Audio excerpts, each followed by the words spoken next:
வணக்கம் மாணவர்களே. இந்த வீடியோல 10ஆம் வகுப்பு அறிவியல் அலகு 3 இதுல இருக்கக்கூடிய தீர்க்கப்பட்ட கணக்குகள் முதல் எடுத்துக்காட்டு பார்க்க போறோம்.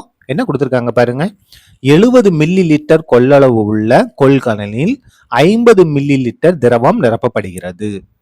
திரவம் அடங்கிய கொள்கலனை வெப்பப்படுத்தும் போது திரவத்தின் நிலை கொள்கலனில் 50 மில்லி லிட்டரில் இருந்து 48.5 மில்லி லிட்டராக குறைகிறது. மேலும் வெப்பப்படுத்தும் போது கொள்கலனில் திரவத்தின் நிலை 51.2 மில்லி மீட்டராக உயர்கிறது எனில் திரவத்தின் உண்மை வெப்ப விரிவு மற்றும் தோற்ற வெப்ப விரிவை கணக்கிடுக. கணக்குல என்ன கொடுத்திருக்காங்க? ஒரு கொள்கலன் ஒரு பாத்திரம்னு வச்சுங்களேன். அது எவ்வளவு பிடிக்கும்? 70 மில்லி லிட்டர் பிடிக்கும். அவங்க ஃபில் பண்ணல. எவ்வளவுதான் ஃபில் பண்ணிருக்காங்கன்னா 50 மில்லி லிட்டர் தான் ஃபில் பண்ணிருக்காங்க. இப்ப இதுதான் ஆரம்பத்துல உள்ளது. சரியா? 50 மில்லி லிட்டர். அதுக்கு அடுத்தது 40 வெப்பப்படுத்த ஆரம்பிச்சோன்னு என்ன ஆகுது? 48.5 மில்லி லிட்டர் குறைகிறது. பாருங்க, ஒரு இது நம்ம புக்ல படம் இருக்கும். இந்த படத்தை பாருங்க. இதுதான் அந்த கலன். இப்போ இதை நம்ம வெப்பப்படுத்தும் போது என்ன ஆகும் அப்படின்னா, முதல்ல இந்த பாத்திரம் தான் இருக்கு, இந்த கொள்கலன் இருக்கு இல்லையா, இதுதான் என்ன ஆகும்? ஹீட் ஆகும். இது ஹீட் ஆன உடனே அந்த வெப்பம் இது நம்ம உள்ள திரவம் வச்சிருக்கோம் இல்லையா, அது குறையிற மாதிரி இருக்கும். சரியா?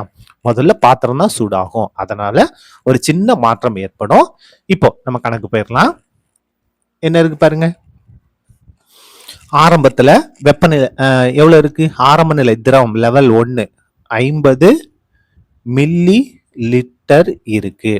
வெப்பப்படுத்தும் போது எவ்வளவு குறைஞ்சிருது? 48.5 மில்லி லிட்டரா குறையுது. 48.5 மில்லி லிட்டராக குறைகிறது. கடைசியா என்ன மாறிடுது பாருங்க, 51.2 மில்லி லிட்டரா மாறுது. 51.2 மில்லி லிட்டரா மாறுது. நம்ம என்ன கண்டுபிடிக்கணும்? தோற்ற வெப்ப விரிவு. தோற்ற வெப்ப விரிவுன்னா L3 இருந்து L1 கண்டுபிடி. அதாவது 3வது லெவல்ல இருந்து முதல் லெவலை நம்ம மைனஸ் பண்ணணும். அப்ப என்ன இருக்கு பாருங்க, L3யோட மதிப்பு 51.2 மைனஸ் L1 பாருங்க 50 மில்லி லிட்டர். எல்லாமே மில்லி லிட்டர் தான். சரியா? அப்போ 51.2ல இருந்து 50 கழிச்சா 1.2 மில்லி லிட்டர். 1.2 மில்லி லிட்டர் கழிச்சு காமிக்கணுமா? பாருங்க, 51.2 எதை கழிக்க போறோம்? 50 கழிக்க போறோம். 50னா 50.0ன்னு அர்த்தம். அப்ப மைனஸ் பண்ணுங்க, 2 அப்படியே வந்துடும். 1ல 0 கழிச்சா 1, 5ல 0. அப்போ 1.2 மில்லி லிட்டர். அடுத்து நம்ம கண்டுபிடிக்க போறது உண்மை வெப்ப விரிவு. உண்மை வெப்ப விரிவுனா என்ன செய்யணும்னா, கடைசில இருந்து ரெண்டாவது நம்ம மைனஸ் பண்ண போறோம். L3ல இருந்து L2 நம்ம மைனஸ் பண்ண போறோம். மைனஸ் பண்ணுவோமா? பாருங்க, L3யோட மதிப்பு என்னது? 51.2 மைனஸ் L2வோட மதிப்பு 48.5. 48.5 எல்லாமே மில்லி லிட்டர் தான். கடைசியில் ஆன்சர்ல போட்டுக்கிட்டா போதும். இப்ப ரெண்டையும் மைனஸ் பண்ணுவோமா? எதுல இருந்து எதை மைனஸ் பண்ணோம்? 51.2ல இருந்து 48.5 நம்ம மைனஸ் பண்ண போறோம். அப்போ 2ல இருந்து மைனஸ் பண்ண முடியாது. இங்க இருந்து 1 கொண்டு 12 மாறும். 12ல 5 கழிச்சோம்னா 7. இந்த இடத்துல 0 தான் இருக்கும் இல்லையா? அப்ப இங்க இது பண்ணா 10 மாறும். 10ல 8 கழிச்சோம்னா 2. இங்க 4 தான் இருக்கும். 4 கழிச்சா 0. அப்ப 2.7 மில்லி லிட்டர். 2.7 milli litre. உண்மை வெப்ப விரிவு 2.7 மில்லி லிட்டர். தோற்ற வெப்ப விரிவு 1.2 மில்லி மீட்டர். சரியா? அவ்வளவுதான். இந்த கணக்கு முடிந்தது. தீர்க்கப்பட்ட கணக்குகள்ல 2வது எடுத்துக்காட்டு கணக்கு பார்க்க போறோம். என்ன கொடுத்திருக்காங்க பாருங்க. மாறாத வெப்பநிலையில் உள்ள வாயுவின் அழுத்தத்தை 4 மடங்கு அதிகரிக்கும் போது அவ்வாயுவின் பருமன் 20 சிசி, சிசினா சென்டிமீட்டர் கியூப் இருந்து V2 சிசி ஆக மாறுகிறது எனில் பருமன் V2 சிசிவை கணக்கிடுக. இது V1 V2 அப்படின்னா வால்யூம். வால்யூம்னா கொள்ளளவு. சரியா? சிசினா சென்டிமீட்டர் கியூப். Centimetre cube. சரியா? இப்ப பாருங்க, மாறாத வெப்பநிலையில் உள்ள வாயுவின் அழுத்தம். முதல்ல இருக்கக்கூடிய அழுத்தம் எவ்வளவுன்னு கொடுக்கல. முதல்ல இருக்கிறத விட 4 மடங்கா மாறுன்னு தான் கொடுத்துருக்காங்க. அப்போ தொடக்க அழுத்தத்தை நம்ம என்ன எடுத்துக்கலாம்? எக்ஸ்ன்னு எடுத்துக்கலாமா? எக்ஸ். இது இறுதி அழுத்தம் எத்தனை மடங்கு அதிகரிக்குது? 4 மடங்கு அதிகரிக்குது. இது எக்ஸ் அப்படின்னா இறுதி அழுத்தம் என்னவா இருக்கும்? 4 எக்ஸ் ஆக இருக்கும். அதுக்கு அடுத்தது பருமன் பாருங்க. தொடக்கத்தில் இருக்கக்கூடிய பருமன் 20 சிசி. 20 சிசி அப்படின்னா இது எப்படி எழுதிக்கலாம்? அல்லது 20 சென்டிமீட்டர் கியூப்னு எழுதலாம். ரெண்டும் ஒன்று தான். Centimetre cube. நம்ம இந்த இறுதி பருமன் தான் நம்ம கண்டுபிடிக்கணும். கண்டுபிடிக்கலாமா? ஈஸியா கண்டுபிடிச்சிடலாம். என்ன அப்படின்னா பாயில் விதியை நம்ம பயன்படுத்த போறோம். பாயில் விதி. பாயில் விதி என்ன சொல்லுது அப்படின்னா பிவி ஈக்குவல் டு மாறிலி.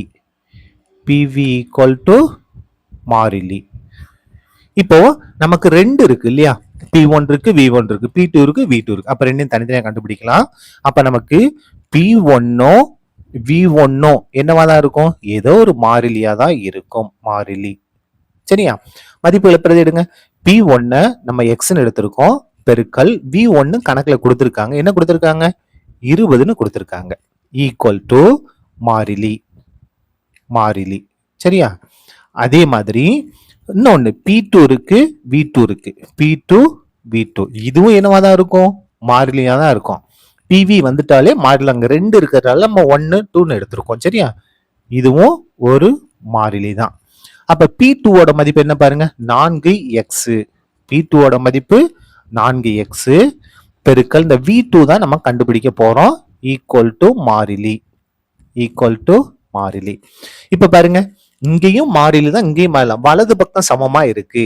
அப்ப இடது பக்கமும் கண்டிப்பா எப்படிதான் இருக்கும்? சமமா தான் இருக்கும். therefore என்ன செஞ்சுக்கலாம்? இது ரெண்டே நம்ம சமப்படுத்திக்கிட்டாலே போதுமானது.